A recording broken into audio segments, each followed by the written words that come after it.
I'd like to share some key findings, things that really helped me along the way, and I realized maybe learning as I did, as we entrepreneurs, we do that a lot. And I understood something that customer development, this concept that to me was somehow very related to something that I used to do as a journalist, interviewing people. I loved to develop this technique of doing good interviews, and that helped me in customer development. But what I found out was that this technique did not only help me validate a problem back in the day when I understood that, well, maybe I have an opportunity, a business opportunity here. Let's see if someone else has this problem that I can solve, how big it is. It also helped me validate other problems along the way. It's developed to a true mindset of being customer centric, of trying always to understand the mindset of the customer. So it's a pretty cool technique to use, not only in the early days, but as you grow as well. Good morning and good evening, everyone. Welcome to the Founder Showcase. My name is Ryan Micheletti. I am head of global operations for the Founder Institute and a venture capitalist at the Veteran Fund. The Founder Institute is the largest pre-seed startup accelerator in the world. We've helped launch over 7,500 startups across 200 cities with a mentor network of 35,000 mentors. We've got an incredible event for you today. I am your host. We had about 1,000 people register for the Founder Showcase. So if you're in the audience, please let us know where you're dialing in from. Founders from over 100 countries will be here. You'll also see that there are emoji icons at the bottom of your screen. Go ahead and click those. Let's give some love to our keynote speaker today, who I'll introduce in a moment. And you can do that throughout all of the presentations today.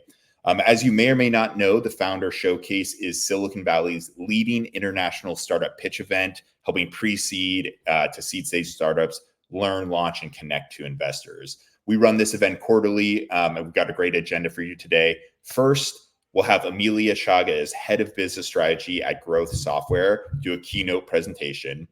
She's great. She's led pioneering efforts in content marketing platforms as co-founder of Growth Boulevard and CEO of Content Tools. She's helped empower over 500,000 professionals and 3,000 teams, ranging from industry giants like IBM and Spotify to many others.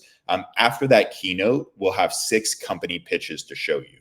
These are pre-seed companies across a variety of industries such as fintech, IP, e-commerce, AI, mental health, shipping, sustainability. And these companies are also dispersed across several different geographies from Toronto, London, Cordoba, UK, US. Each of these companies have strong early growth metrics. So while they're still technically pre-seed, they're growing very quickly and will most likely be out of that stage in the very near future. The pitches themselves will be a quick 3 minutes, and then we'll also do some audience Q&A with the founders.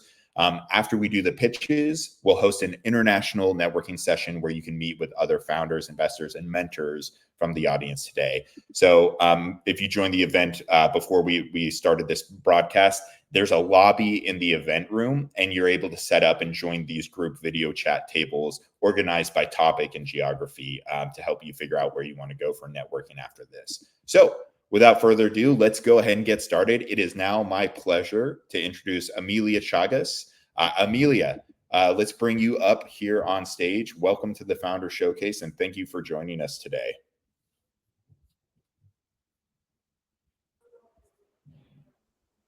Well, thank you for having me here, Ryan. Thanks, everyone. I'm really pumped to share my journey with you. Yeah, well, welcome and appreciate you taking the time to spend with us today. So we're going to go ahead and kick off the keynote. For the founders here in the audience, if at any point you have questions during her presentation, please put it in the chat. We'll get to them during the Q&A session afterwards. And Emilia, why don't you go ahead and share your screen, and I will let you take it from here. Amazing. Here it is. So yeah, thanks, everyone. As I said, I'm really excited to be here, not only to share the highlights of my journey, but also the bumps along the way that really shaped where I am today, and as well as some questions that I like to ask myself, specifically when we have to make decisions. And there are so many decisions that we make every day as entrepreneurs, right? So let's see if anything from my journey can save you some time and hopefully some trouble as well. That would be really, truly rewarding to me. So let me go ahead and start by saying that I'm passionate about helping businesses grow and leaders meet their potential. There's a bunch of information here. Ryan already said a few of them, and there's more on my LinkedIn, so I'll save your time and go ahead to ask you a question, everyone here. I would really like to bring you in the center of this conversation, and let's reflect together. I'd love to know, how did you start your entrepreneurial journey? Feel free to share here on the chat. I'll go there afterwards. I want to read all of your answers. And what was your first experience as an entrepreneur? The problem that you love to solve, or you found out that you love to solve? The first step that you've taken, that big step that really push things forward to you so far, and ultimately, of course, your main goal right now. Please share this with us, and I'll share some of mine too. So for me, growing up, I was dead set on becoming a journalist. So I worked in newsrooms, broadcasting, and with content marketing in parallel. And things started to change for me really after I wrote this female entrepreneurs piece for a magazine feature. Their stories, the stories of these women, they were not just inspiring to me, they actually were a wake-up call. I saw their challenges, I saw their breakthroughs, and I thought, well, you know what, maybe I can do this too. And one of these women recommended to me that I should read a book called O Segredo de Luísa, which translates from Portuguese to something like Luísa's Secret. And it's actually a very nice story of a young dentist who decides to become an entrepreneur. She builds a factory. She goes through a lot to create a business plan, to get investment. You all here know the drill. So yeah, the book really turned my what ifs into why not, right? And my shift from journalism to entrepreneurship wasn't just about changing jobs. It was about changing my entire outlook and mindset, to be honest.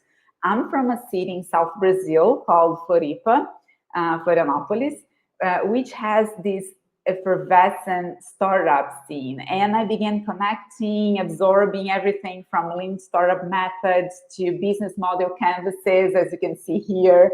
And it was a whole new world to me where every challenge was a chance to learn more and more. And I ended up starting a business with the purpose of making the lives of content managers like myself easier, making the lives of marketers easier.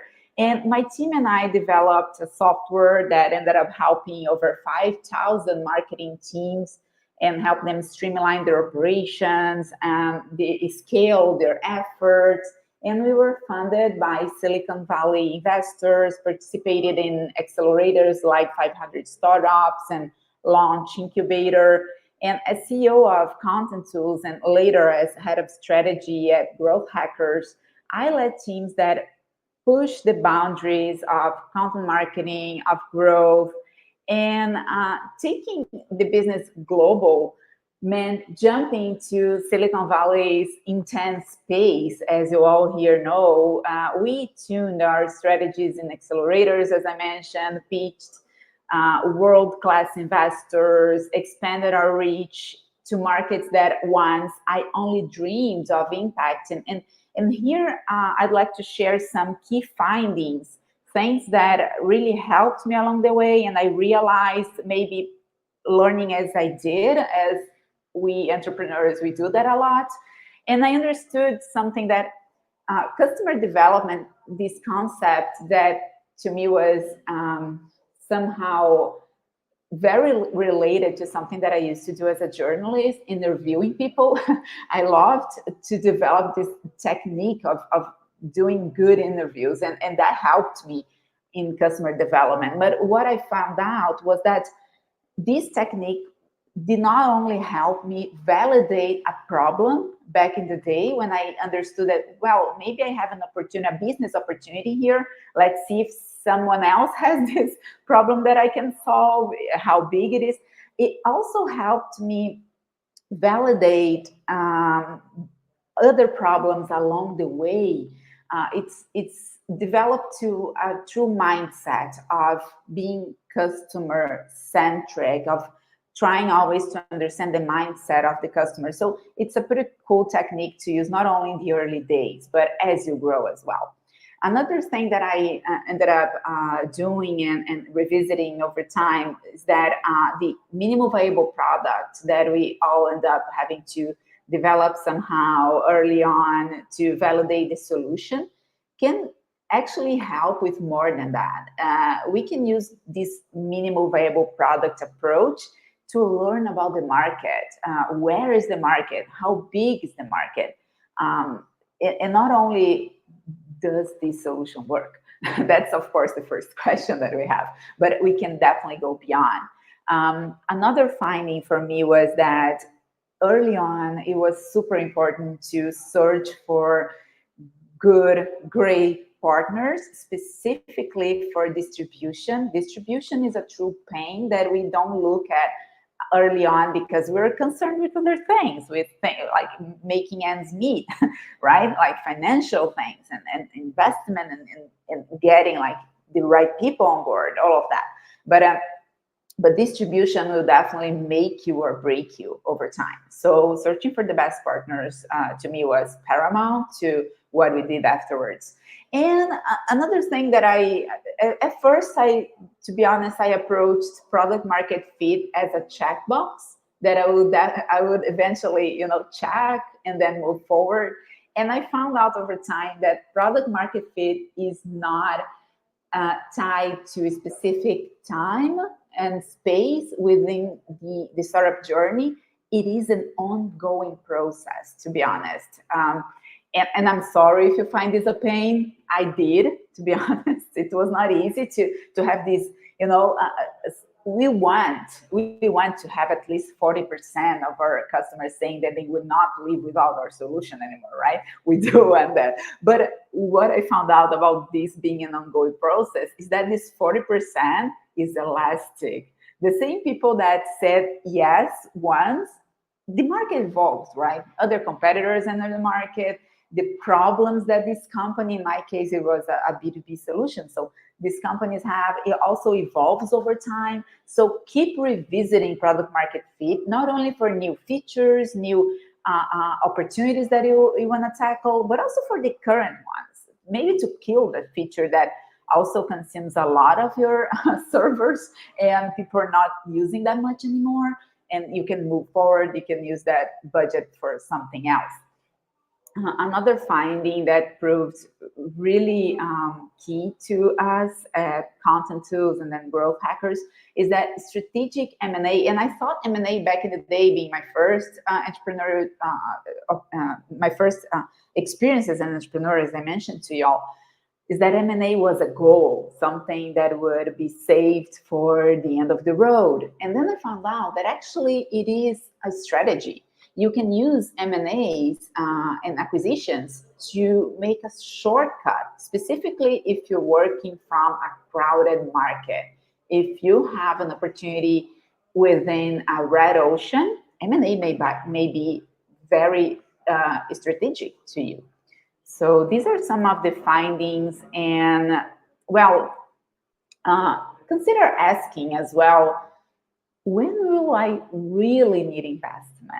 We usually think that the moment is right now.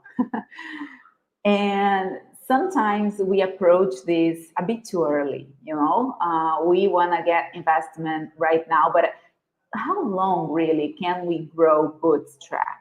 You don't want to push things to a point where there is no turning back, of course, but if you can grow the business improve the business a little bit longer, it will give you leverage when you finally want to raise that round, and it will be a different approach, and it'll be perceived differently from investors as well if you push things a little bit more bootstrap.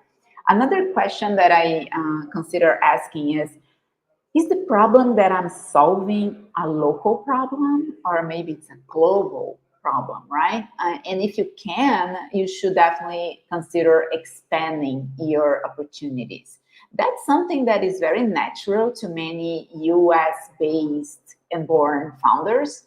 Not so much for founders who are from Latin America like me, or sometimes Asia, or even in Europe is a different set, because you have sometimes very small markets, and if you don't launch your product globally, you don't have a market to sustain your product anyway. But definitely consider a broader approach.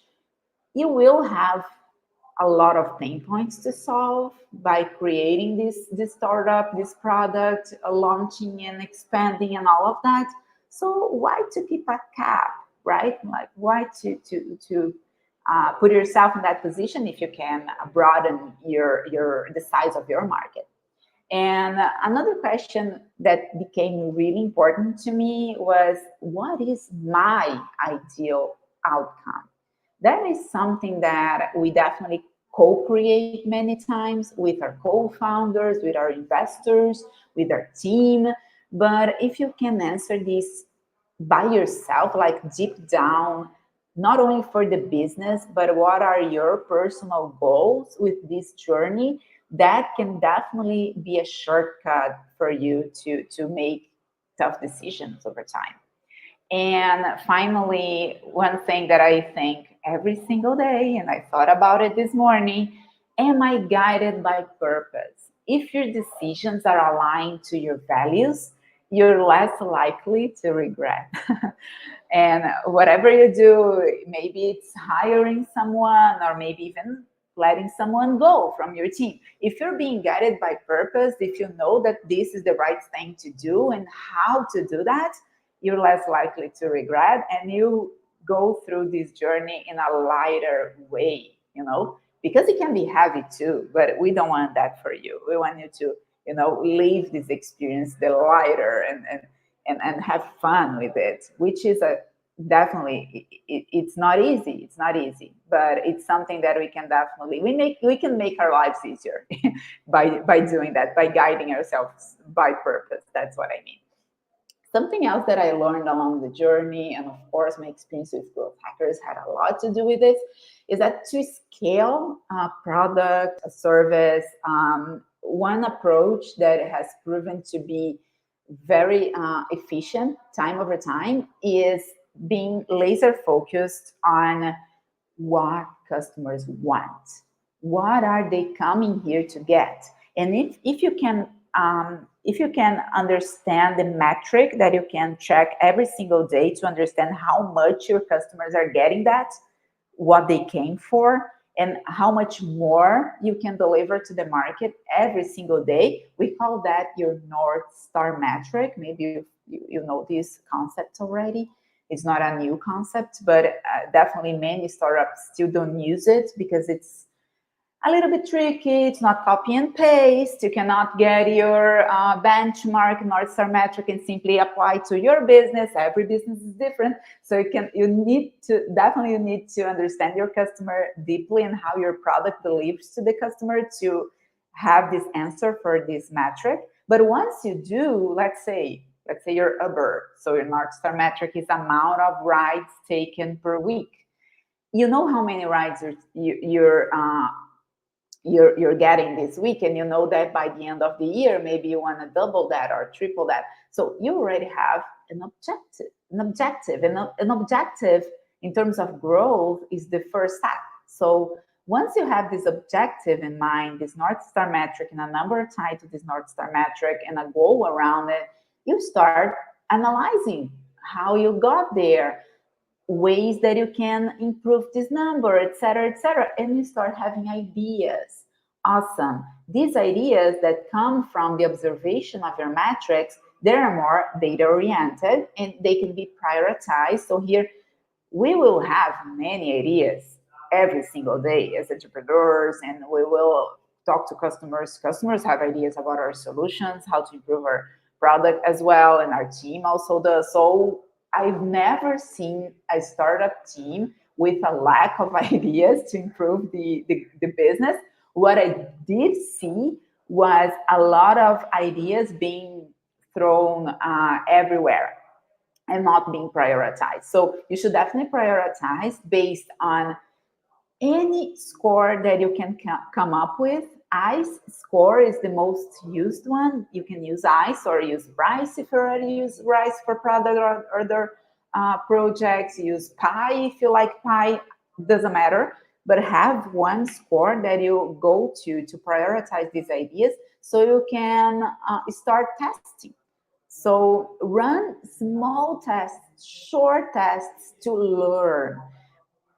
In the startup world, we optimize to learn first. If you optimize to learn, you will grow. If you optimize to grow, you not always grow. But if you optimize to learn, you definitely grow. You know the path to grow your product, your app, your startup.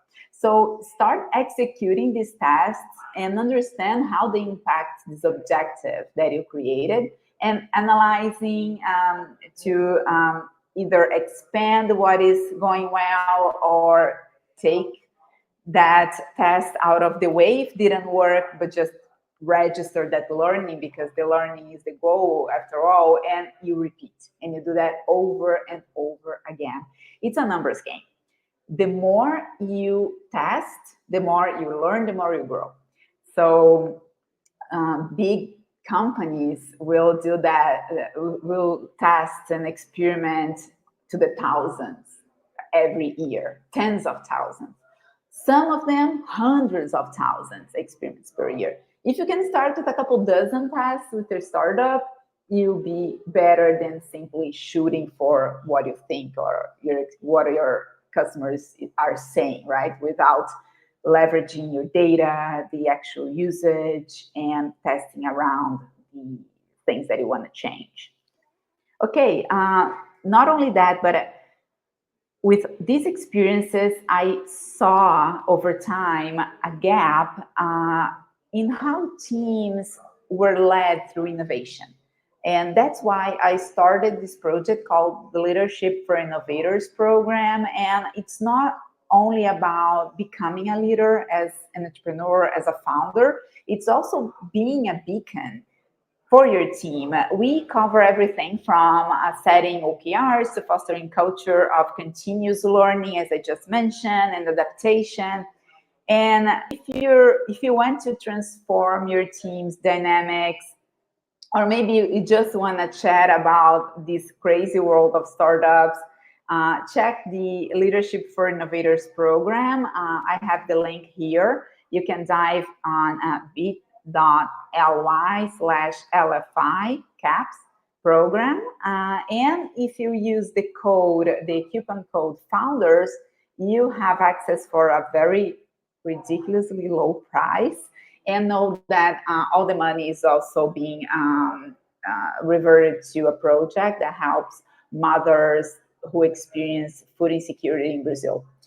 So, well, let's get this dialogue going, this conversation going. I'm here to share, to learn, maybe to kickstart some few new journeys alongside with you all. So thanks for joining me. And I hope all of you here keep pushing the limits, keep building something great. So thank you. Awesome. Emilia, can you hear me okay? Yeah. All right, great. I know we have limited time, so let's get to like one or maybe two questions here. So there's a few questions that I'm trying to filter through. I think let's go with this because it's relevant for like, you know, the topic of customer development and acquisition. Are there any, like with the advent of AI, like things are changing so rapidly from like building the top of your funnel to converting customers, like Is there anything that you've seen recently that might be a really good tool for founders to look at when it comes to actually like either doing sales outreach, building pipeline, doing prospecting? Like how have you seen AI affect that piece of the Oh my, yeah, definitely. I've seen tools that help with collecting data. Like one thing that I would like to say to that is that you definitely should go to your customers first, build your own lists.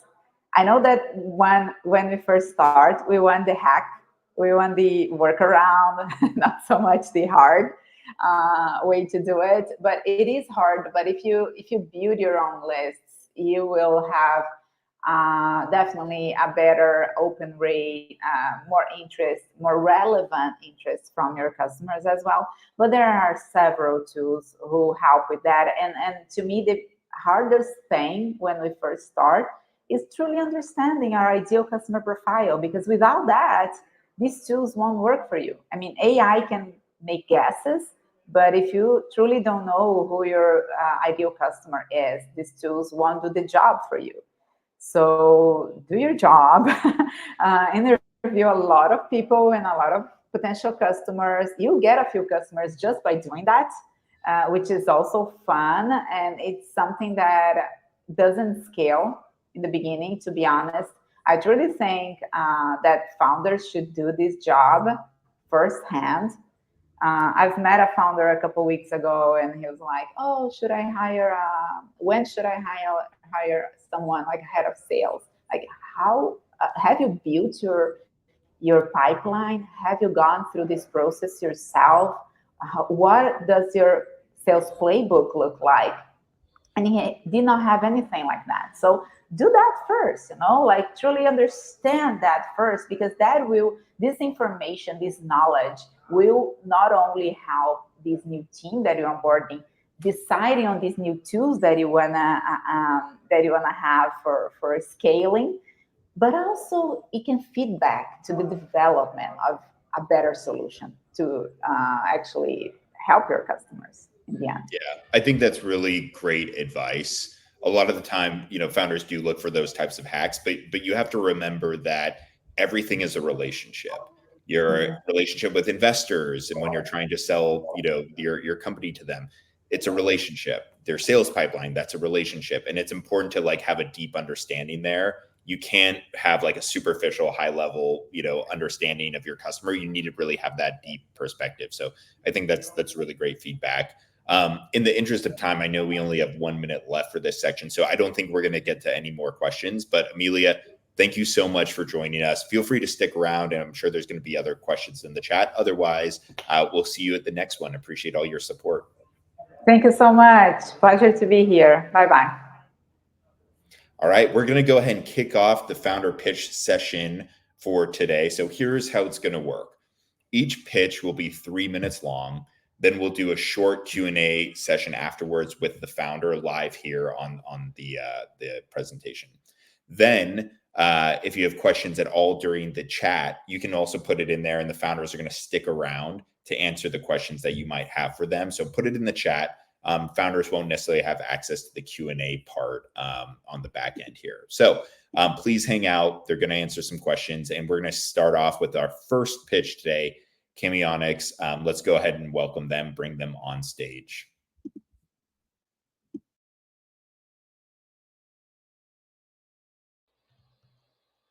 Hi, my name is Carlos Ortiz, and I'm the founder and CEO of Camionix. Did you know that cargo shippers and carriers experience high costs and a decreasing revenue every year due to the challenges and complexities in their customs and cross-border logistics operations?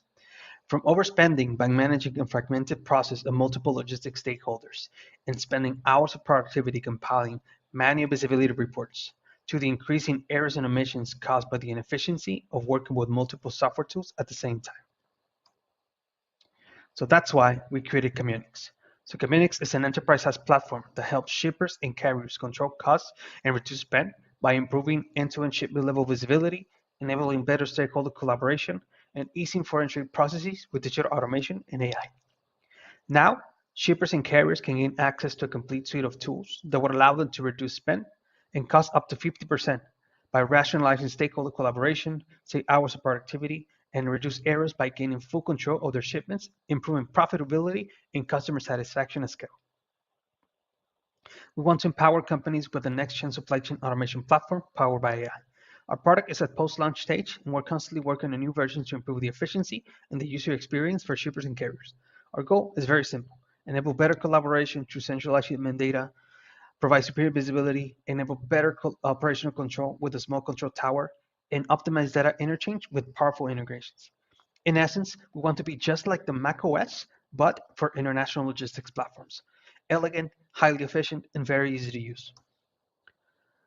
The cargo logistics industry is a $1.5 trillion market just in US and Mexico and Canada together, and is expected to reach a $1.9 trillion in market value by 2029. Our goal is to start in this market, but we aim to expand to other global markets in the midterm.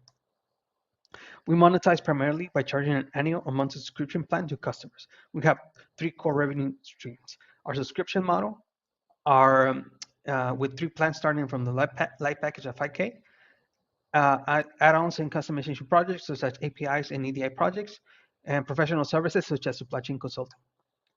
We will scale Camionix with 5 primary go-to-market channels: outbound sales, digital marketing campaigns, partnerships, referral programs, as well as participation in industry programs and conferences. What sets us apart is that we are attacking a very unattended problem where users usually rely on multiple solutions to solve it. And most of the players out there address just one big part of the problem in a very holistic way. We're raising $500K at a post-money valuation of $5 million for 18 months of revenue of runway. Most of our resources will be allocated on making our product more robust and increase our sales and marketing budget as well. So far, we have secured 3 key partnerships, and we have a projected revenue of $20,000 per month. I have more than 12 years of experience in the logistics and supply chain industry, and I have experienced myself firsthand the pains customers face when shipping their goods international. So the time to finally transform cross-border trade is now. That time is Camionix. Thank you very much. All right, awesome. Let's welcome Carlos to the stage. Carlos, thanks for your presentation. Can you hear us and see us okay? You have to click the camera button and the microphone button on the bottom.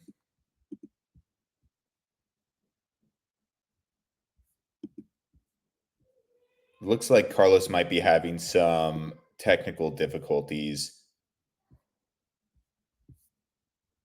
In the interest of time, oh, here we go. Carlos, are you there? Yes, I am here. Okay, great. There's a couple questions here for you. This one comes from Hugo. How do clients leverage the platform to automate or advance their carrier network's compliance? Sorry, you cut off a little bit. Can you just repeat the question again? Sure. Yeah. How do clients leverage your platform to automate or advance their carrier network's compliance? Yeah, so we help customers with, basically we do all the integration for them. That's one key value add that we help them do, is that we do the onboarding from them. If they already have a carrier base of service providers that they are currently working with, we help them onboard that into the platform. And then we help them with, evaluating once they are fully onboarded, their teams are fully onboarded, have all the users. We help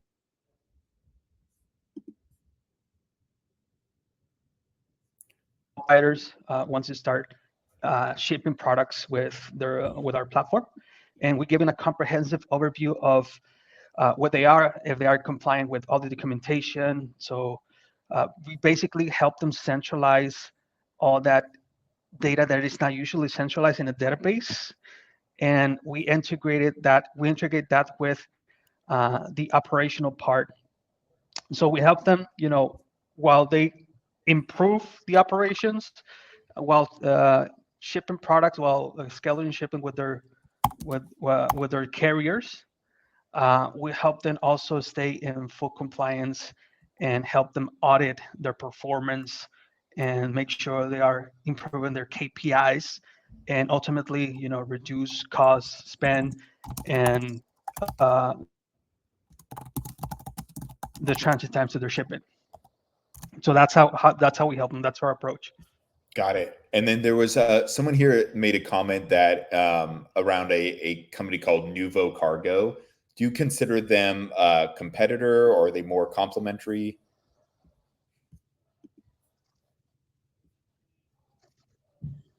Yeah, so Nuvo Cargo, it's a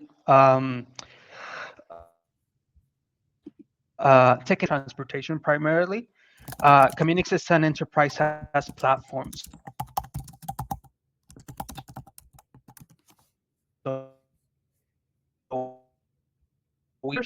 So we help them improve their internal process of managing the cross-border part.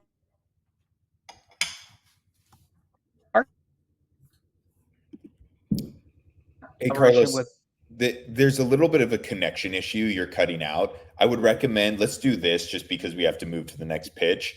Go ahead and stick around. If other founders have questions for you, they'll put it in the chat. And then if you scroll up in the chat here, you can find the specific question around them, and feel free to jump in there. But thank you for your time today. Exciting things that you're doing at Camionix. We're going to go ahead and move to our second pitch for today. So up next, let's welcome Pactto. Demian is the founder. Pactto is a mobile-first platform for creative professionals that makes ultra-precise, pixel-perfect communication possible easy.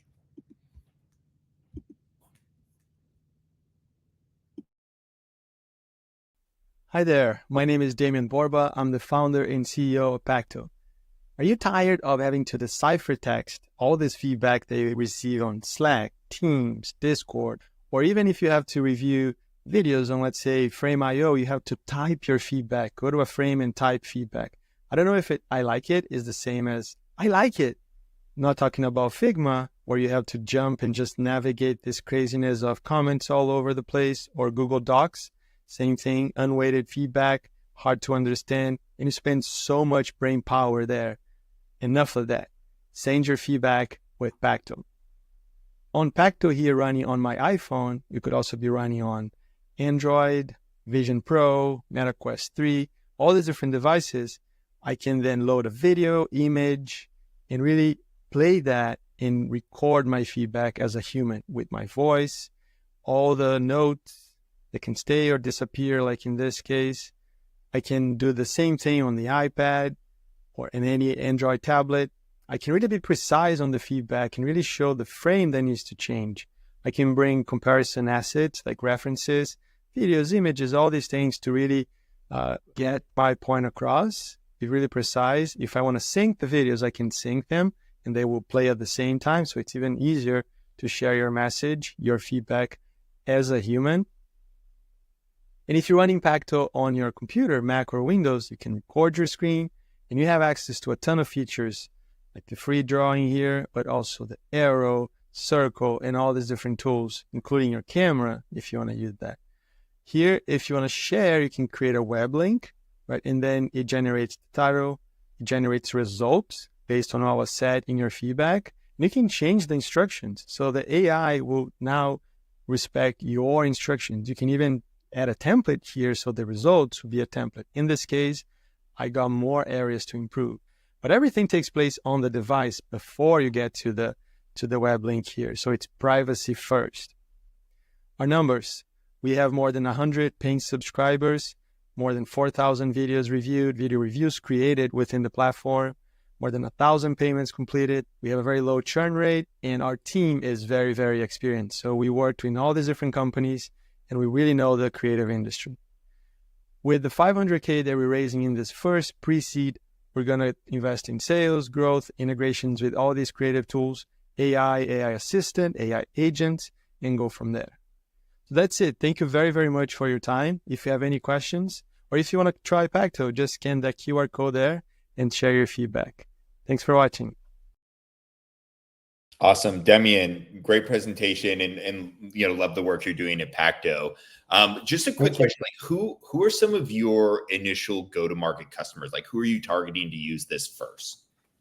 Yeah, we're really focused on the creative professional, and we separated that in 3 areas: video professionals, designers, and developers. So we're going with everything we have now on the video issues, the video challenges. So animators, editors, directors that send feedback via text. It's crazy when you look at how Hollywood operates in terms of feedback on shots. It's really still like text based, and we're going to change that there. Yeah, no, amazing stuff. You and I have talked about in the past of like even using it for pitch deck feedback. I mean, it's such like a manual process. So I think there's some interesting cases. Since there's, hundreds of founders on this, how could founders potentially use Pactto? Yeah, like you can record your feedback, you can record your thoughts, and then you can share a link, and our AI can help you use your words there to then create a script or create a story or create a template, create anything you want. We have users like this was crazy. We have one user that's using Pacto to create scripts to feed HeyGen to create amazing avatars, but he records everything from his couch. Everything messed up there, and it creates these amazing videos. Yeah, we want to accelerate the creative process, the feedback exchange process in creativity. Yeah, Jasper here in the chat is mentioning that even sports coaches could use something like that, reviewing videos, giving feedback to some of the players. So I think there's a lot of ways that you can leverage the platform to provide more improved quality feedback that saves the person time. This is so true. Yeah, just some point very quickly. We have some of the best surfing coaches in the world using Pacto. So Andy King, who coaches Gabriel Medina, he uses Pacto every day. It's an interesting point. Yeah. Yeah, that's really interesting. Well, what's one thing that we could be helpful with? At this point, we really want to improve the platform. There's a lot more to do. The quality bar for creatives is very high. So we want user feedback. We really want to improve it based on what our customers need. So if you can give it a try, and we're raising at the same time, so connecting with investors, that would be awesome, but mostly feedback. Okay, awesome. Well, Demian, thanks for joining us today. We're going to go ahead and move to our third pitch. I'll see you on the other side. Okay, next up is our third pitch of the day. That companies lose money when they exchange currencies. In Latin American emerging markets, this is common. And we found that a validated model that integrates buyers and sellers in a digital environment is the best value for them. Then they can propose and fix the exchange rate without intermediaries. Our market is open for every stakeholder in the traditional foreign exchange market. Banks, corporations, SMEs, and exporters, importers are more than welcome in Betriax. Our model of revenue is a transactional fee pretty close to 0.1%. And of course, banks have a double role. They increase the capacity of liquidity, and of course, we are going to integrate through technology with their infrastructure to close the operations through interbanking transfers. The market is huge. More than $452 trillion are traded, according to the Bank for International Settlements.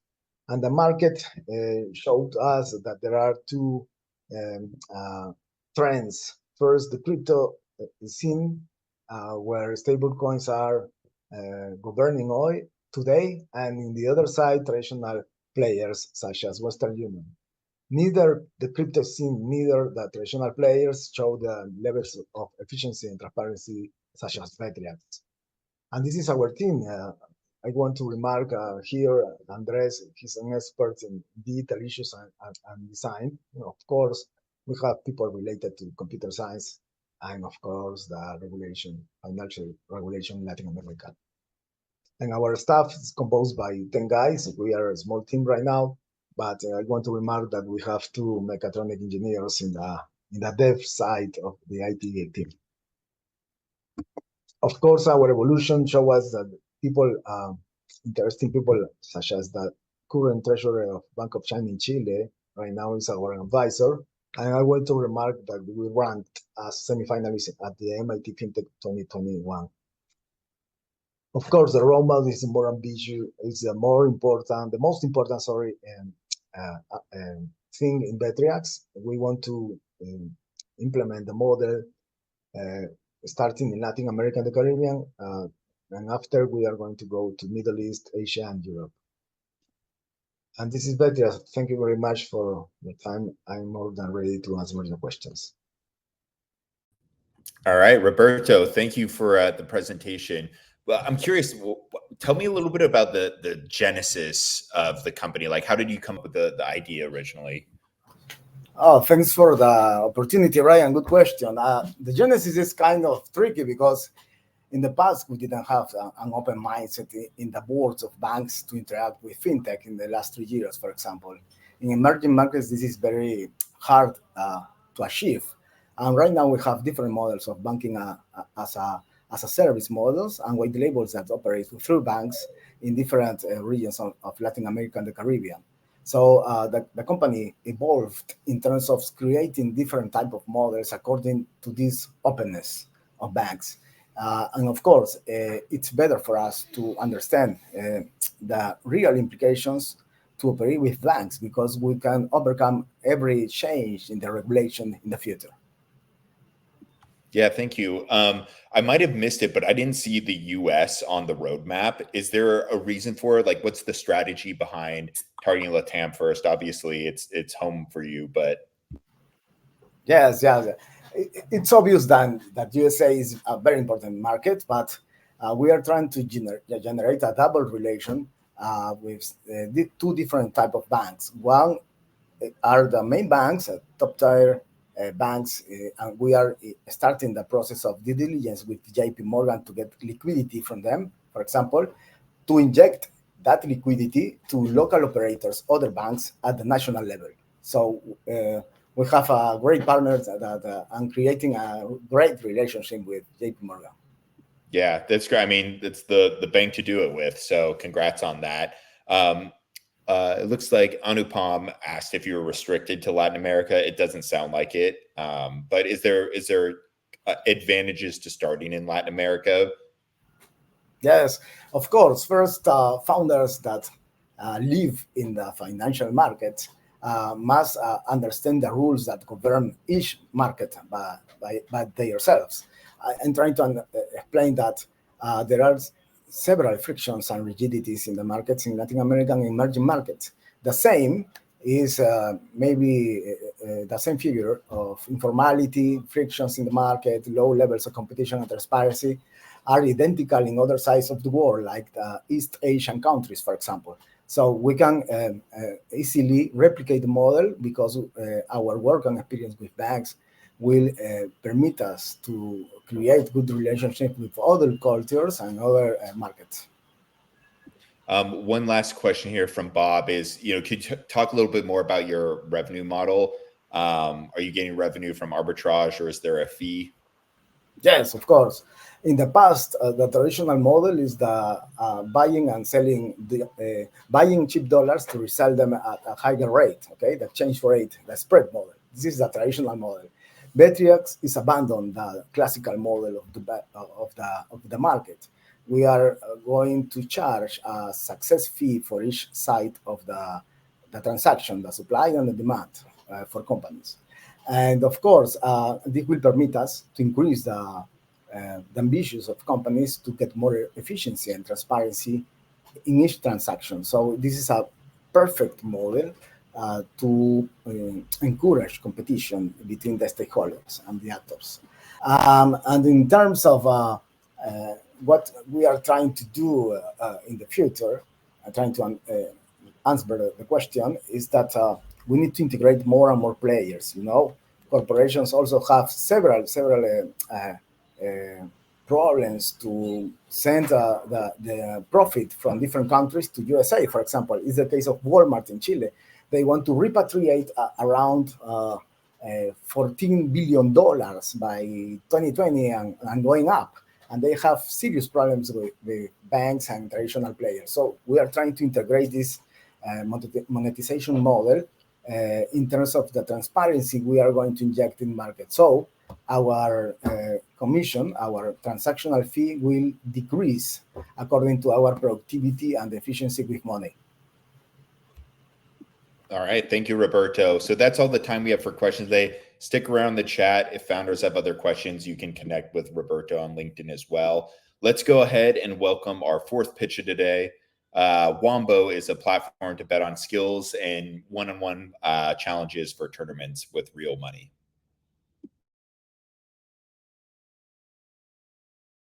Hi, I'm Leon Betriax, co-founder of Wombo. Wombo is a platform where gamers can play video games for real money. We found this problem that gamers like to compete for real money, but they don't have a safe place to do it. That's why we came up with this tool that enables players to compete for real money in a safe environment, and they can bet on their own skills. The tool is really easy to use. You just create an account, load your Wombo wallet, then you create the challenge for the amount you want, paste the challenge link in the chat, and the other person joins, and then Wombo retains both money. After the match, the winners receive automatically a prize pool in his wallet. Our business model consists of retaining 10% of each challenge, and in the middle term, we are targeting USA market because it's the second highest revenue generation country in the world for the video game industry. And also, there is a strong and growing interest in wowers among the US population. Although we are a non-gamble site, that means players bet on their own skills and it doesn't depend on other players' outcomes or in luck. We launched this product in July 2023 with Latinos living in the US. At that moment, we could validate that there was a real problem and we learned a lot about product and acquisition. And in January of 2024, we introduced Wombo in the US Madden community and we hit 30K in bet with 200 monthly active users. So our goal now is to raise $600,000 to achieve 1,400 daily active users to make 30K per day in Waggers. That means 90,000 of monthly recurring revenue. I like to say we're a small, focused, and agile team of founders. I'm in charge of product and community. Jenny Olive is in charge of marketing and data, and our full stack developer is Nicolas Mastroviti. Thank you very much.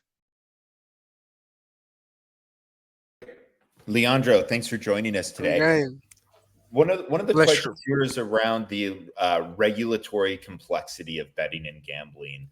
Where are you allowed to operate, and how do you think about that? Okay. We are not a gambling platform because players bet on their own skills. Okay. It doesn't depend on other players' results or in luck, only in their ability. So we are legit in all the United States. So is that just a workaround around the legislation, and that's something unique that you discovered, or how might a regulator view that? No, because there are other players. By players, I mean competitors that are making something similar on the United States, and they're doing legally. So it's possible to do it. Got it. And then Naman is asking about what are the types of games that you see or someone can play in Wombo? And then is it like a plugin for all games, or is it just within the Wombo app? Okay, the games we're targeting now are FIFA. We start with FIFA with Latinos living in America, as I told in the page, and in the last days of January, we launched Madden in the U.S. community, and there was when we grew a lot more, and we hope to launch NBA and also Call of Duty in the following months. And with Madden and FIFA, we're not yet integrated to the games because they don't have the APIs open. But the other games, yes, we can do that. Okay, awesome. Someone's asking about anti-money laundering program. How do you ultimately, how are you protecting the players on your platform? Okay, they have to upload their own documents, yes, so we can send the money to them, because then the U.S. government when we pass some amount, when each person pass some amount of money, well, you have to present those documents. So yes, we think about that. Great. Well, stick around in the chat. We're going to go ahead and move to our fifth pitch for today, and then you can join one of the virtual rooms to learn more about Wombo. Let's go ahead and welcome our fifth pitch of today, Flappy, which is a virtual assistant for logistics management.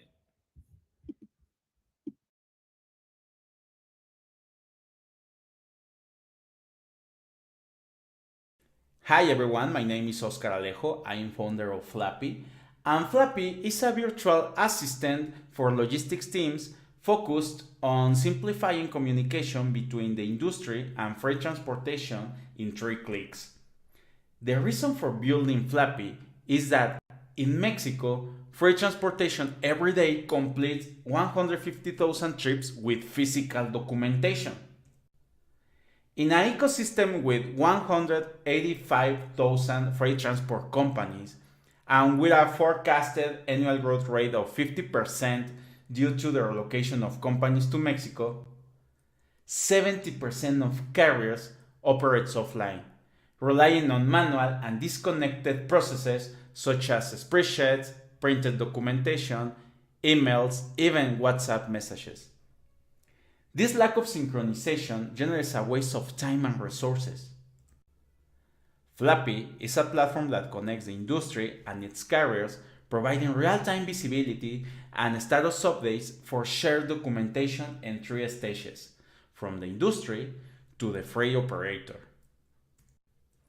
Currently, Flappy has more than 30,000 records on its platform, which translates into a 60% improvement in response times and eliminating the need to print and scan documentation just by having everything in one place. Our business model is based on monthly, biannual, and annual subscription packages depending on the size of the company. Behind Flappy, there is a team of experts with more than 50 years of experience in the logistics sector. This has allowed us to develop a platform that directly addresses the challenge that the industry faces due to lagging information. At this crucial moment, driven by the nearshoring trend in Mexico, we are seeking funding to enhance our product development and accelerate the acquisition of our user base. Our focus is to capture 3% of freight transportation. I would like to invite you to know more about Flappy. Thanks for your time. All right, Oscar, thank you for joining us. There's one question here in the chat from Hugo around the prices that were showed, the $450. Is that billed yearly or is that billed monthly? In this case, it's billed monthly, but we have many packages depending on the type of the contract. Could be monthly, could be biannual, or could be annual. If you choose annual, is lower the price. Yeah, makes sense. Share a little bit more about like what you've learned in terms of like your go-to-market strategy with trying to acquire some of these companies as customers. Is there anything that you've learned when interacting with them, or value propositions that maybe resonate more for the Flappy tech? Yeah, the principal problem that we have in this case is the communication that have the industry with their freight transporter, because many companies use different templates to exchange their information. So in this case, our value proposal is to get one template to do many things with all their freight transporters. And just curious, like, because you're an expert in this industry, like what are some of the things that you're seeing, and what does the future hold for, shipping and logistics? Are there any trends that are kind of standing out for you? Yeah, in this moment, we are focused on eliminate the printed documentation in the sector. So it's surprisingly that in Mexico, 80% of freight transport operates with printed documentation. The last year in Mexico, what we have 54 millions of trips with physical documentation, and then 60% of these were incompleted or contained errors. So our proposal is to eliminate this situation. Yeah. Awesome. Well, Oscar, you're doing great work. Thanks so much for joining us, and stick around for the chat as well as the networking afterwards. Let's go ahead and move to our sixth and final pitch for today, Autoparti, which is helping SMBs in the automotive industry go digital.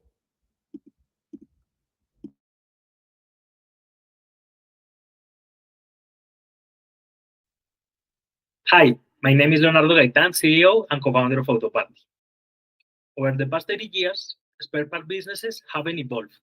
They are very traditional mom and pop businesses. They are not digitized.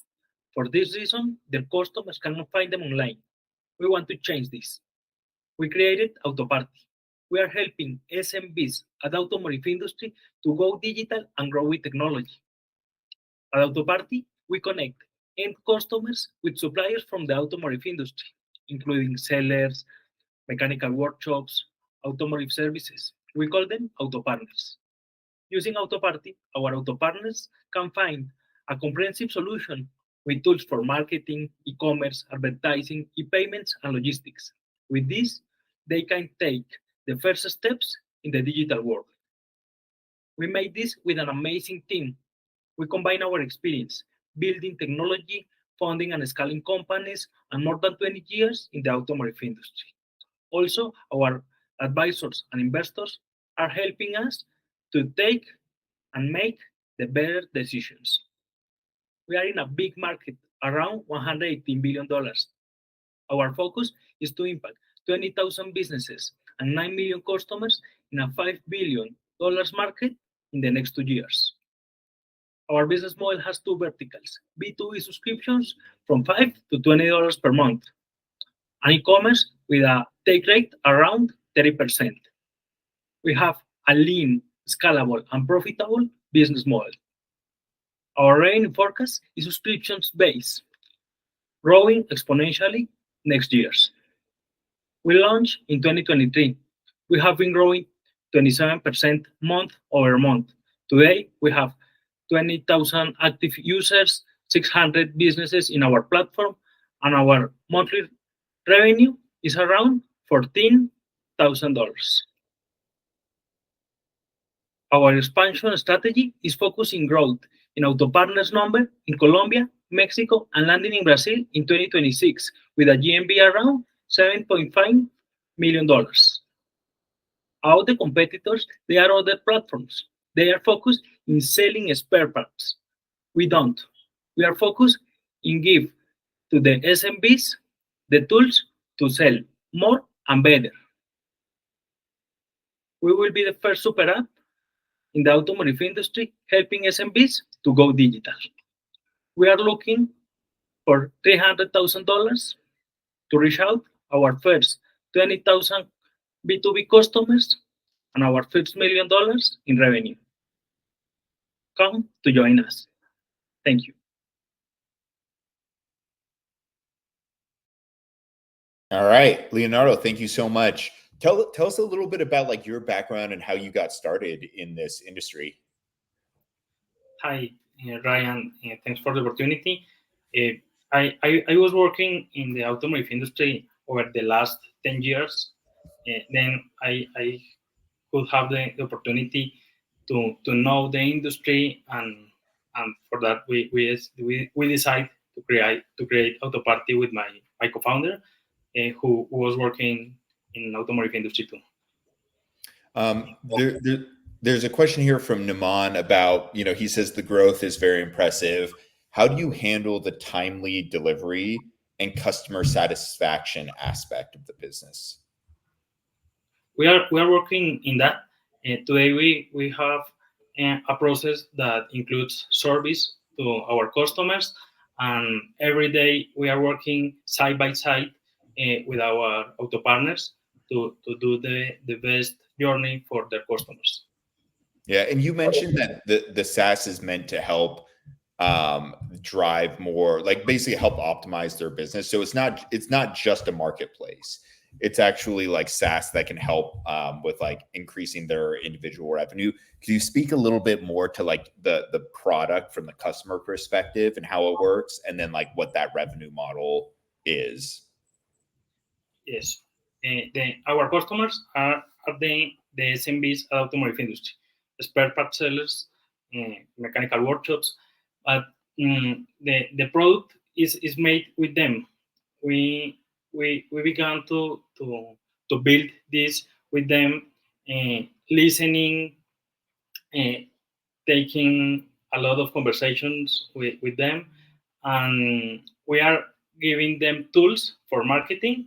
They can launch outbound campaigns, generate payments links, use last mile delivery providers, and the e-commerce is assisted for us. They don't have to take the time for admin and the store online. Yeah, got it. And Bob kind of like piggybacked on that, which is, you know, are you not competing with other marketplace apps? And like what are the key differences? So it sounds like you're more of like almost like an automotive workshop like solution versus just being a place that's buying and selling auto parts.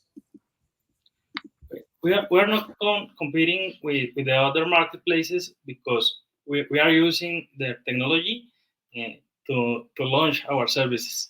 We are working on that, but we see that we will be a super app for the automotive industry businesses to help them in the daily tasks, including another services like HR, accounting, all of the things that they use in the daily work. Got it. All right. Awesome. Well, we're going to go ahead and continue with the networking part of the session. So Leonardo, thank you so much for joining. We'll see you at the networking table in a moment. So let me just kind of, wrap up this part of the session by thanking our speaker, Emilia, and all of the founders who pitched at the event today. Also, big thanks to our audience members for participating, asking questions. Everyone will receive a video recording of this event in the next 48 hours, so it is recorded. And these networking rooms will stay open. So what will happen is in a moment, this broadcast will end. You'll be put back into the main lobby of the event. And you can stay on the network for as long as you want to connect. So there is no time limit here. Please feel free to meet, individually with folks or join a table to talk about the companies that pitched today. Audience members can just click on one of the tables that you see. You'll join kind of like a group video chat. And the tables are broken up by topics and presenting companies. So you can also create your own tables as well. So if you have a topic you want to discuss, AI, whatever it is, you can go ahead and put it into the one of the tables. And so I just want to mention that, this has been a really fun event. I appreciate everyone joining us today, and look for the recording that you'll get here shortly. Thank you once again, and we'll see everyone at the networking session. Take care.